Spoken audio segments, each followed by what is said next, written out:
안녕하십니까, 좋은 아침입니다.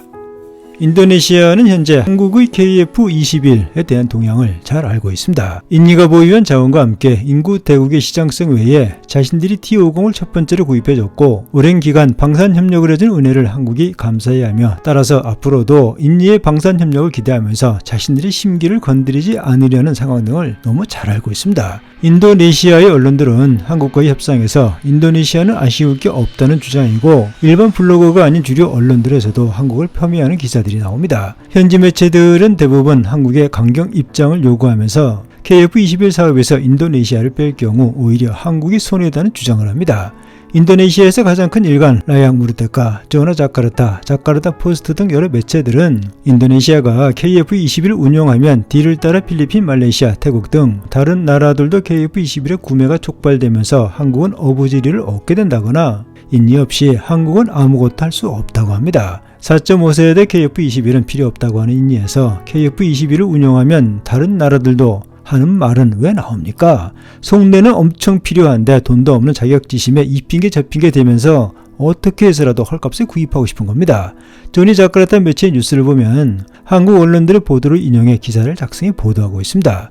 약속한 납부 일정들을 통보하지 않았다는 기사 내용과 한국이 인니와의 관계를 들어 어떻게 해서라도 개발에 계속 참여하게 해야 한다. 또한 인니에 KF-21을 공급해야 더 넓은 동남아시아 시장에서 판매를 위한 발판으로 사용함으로써 한국은 프로젝트의 실행 가능성을 보장하는 데 필요한 규모의 경제를 실현할 수 있기 때문에 인도네시아의 참여가 반드시 필요하다는 내용을 알고 있으니 한국을 깔보고 무시하고 또 강하게 요구해야 한다고 주장하는 겁니다. 또한 한 국민의 인니에 대한 국민적 감정이 별로 좋지 않아 공동개발 관계를 끊어야 한다. 인니를 신뢰할 수 없는 나라라는 내용 등을 들어 원색적인 비난을 하고 있습니다.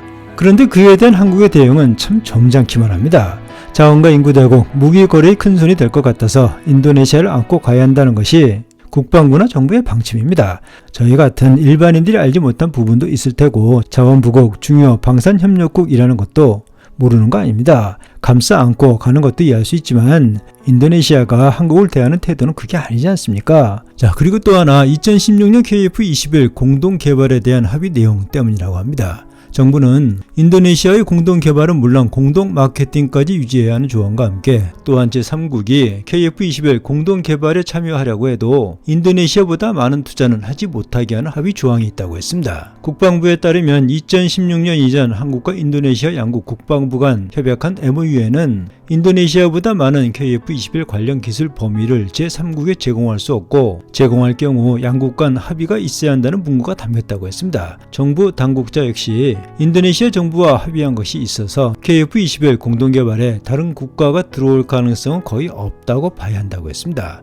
그런 여러 조항들 때문에 사우디, 아랍에미레이트 등 중동을 비롯해 폴란드 등 제3국의 KF-21 사업 참여는 제한적인 수준에 그칠 수밖에 없다는 겁니다. 지난해 9월께 UAE에서 방산 획득을 담당하는 다화정 경제위원회는 사무총장 명의로 한국과 KF-21 협력 제안 서한을 우리 측 국가안보실에 보냈지만 인도네시아의 계약을 들어 성사되지 못했습니다. 또한 6천억으로 분담금이 낮춰지자 지난해까지 공동개발을 타진했던 중동 국가들은 중간에 참여하는 공동개발국이 얻을 이득이 별로인 상황에 따라 최근 투자를 철회한 것으로 알려져 있습니다.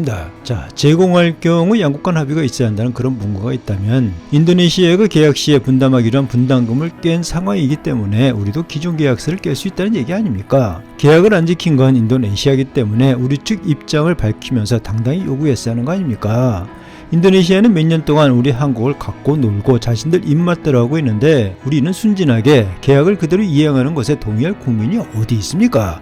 인도네시아가 KF-21 개발을 만신창이로 만들고 있는데 우리는 계약 내용만을 들어 관심 있는 국가들이 투자마저 내치고 있는 상황 아닙니까? 그러니까 호구 소리를 듣는 거 아니겠습니까? 한국을 호구로 대하듯 순방국에서도 한국은 일부러 배제하고 있습니다. 무기거래는 무기거래고 자원은 자원, 수출은 수출입니다. 강국이라고 하는 한국인데 인도네시아가 한국 아니면 전투기 살 나라가 없느냐고 하는 것처럼 정부는 왜 인도네시아 아니면 수입할 나라가 없냐, 무기를 팔 나라가 없나, 너희가 계약을 이행하지 않으니 파기하겠다 하는 식으로 떳떳하게 대응하지 못하냐는 겁니다. 인도네시아가 한국을 우습게 보는 것은 한국이 그렇게 만들어준 때문입니다. 한국은 인도네시아 투자 순위 3위 나라입니다. 한국이 투자 안 하면 누가 손해봅니까? 현재 인도네시아 1인당 국민 총소득 즉 GNI는 4,580달러고 우리 한국은 36,194달러입니다. 비교 대상 국가가 아닙니다. 공동개발하고 규모의 경제를 이루기 위해서는 인이가 약속한 대로 48대를 구입해줘야 가능하다고 하고 또 기대를 하고 있는데 지금도 돈을 못 내는 나라가 48대에 대한 돈을 무슨 수로 냅니까? 폴란드식으로 차관을 제공하면 된다고 생각합니까? 브라보가 중국과 밀착하면서 빚을 내서 나라 살림에 보태고 무기 구입하고 프랑스나 독일 등에도 차관으로 무기 사들일 겁니다. 그렇게 마구잡이로 빚을 지면서 갚을 능력이 과연 가능할지 의문이 됩니다. 브라보는 국방장관 시에 틈만 나면 과시하듯 세계 최초로 국방장관 전용기를 만들어 외국에 드나들며 야당의 지적을 받았고 또 과도하게 무기 구입에 집착하는 모습을 보였습니다. 그렇지만 재정이 뻔한데 번번이 국회에서 재정적으로 불가능하다고 하면서 거부당하곤 하지 않았습니까? 자, 그런데 그때와 지금은 다릅니다. 대통령이지 않습니까? 브라보는 현재 장기 집권을 계획하는 정황까지 나옵니다. 26일 스리몰련이 재무장관과 도디 항공도 공공사업부 장관은 브라보 대통령의 지시에 따라 2025년에 계획된 모든 대형 인프라 자금이 동결되었다고 했습니다. 따라서 댐과 교량과 같은 주요 인프라 프로젝트가 중단되면서 내년 15조 루피아의 예산이 배정된 신수도 누산타라 건설 계획도 중단된다는 얘기가 나옵니다. 그럼 국가 인프라 산업에 배정됐던 이 돈이 어디에 쓰이냐 하면 프라보가 내세우며 우선 국정과제를 삼은 전국 1,500만 명의 학생들에게 무료 식사를 제공하는 71조 루피아 규모의 프로그램과 향후 4-5년 안에 식량 자급자족을 달성하기 위함이라고 했습니다. 브라보의 지시에 도디 장관은 연기된 인프라 프로젝트보다 지금은 공공복지가 우선이라고 말을 바꿨습니다. 선심 정책을 우선으로 해서 국민의 지지를 받겠다는 의도가 아니겠습니까? 국가기관 산업의 효과를 나타내기에 오랜 시일이 필요하지만 사회복지는 당장 눈에 띕니다. 즉 장기 집권 체제를 염두에 두고 있다는 겁니다. 브라보는 30년 집권한 독재자 스와르토의 사위입니다. 잘 살지도 못하는 나라가 복지 혜택을 우선권에 둔다는 것은 베네수엘라 같이 될 수 있다는 겁니다. 4-5년 내에 2억 5천만 인구의 식량 자급자족이 가능하다고 생각하십니까? 이제 봤듯이 프라보는 과시를 목적으로 앞뒤도 생각하지 않고 말만 앞세우고 있는 거 아니겠습니까? 자, 인도네시아에 글로벌 기업들이 몰리지 않는 이유가 있습니다. 법무법인 지평이나 일본 노무라 연구소는 인도네시아 투자에 대한 각별한 주의를 요하는 보고서를 낸 바 있습니다. 자, 다음 영상에 그 이유에 대해 말씀드리겠습니다. 자, 오늘도 좋은 하루 보내시기 바랍니다. 감사합니다.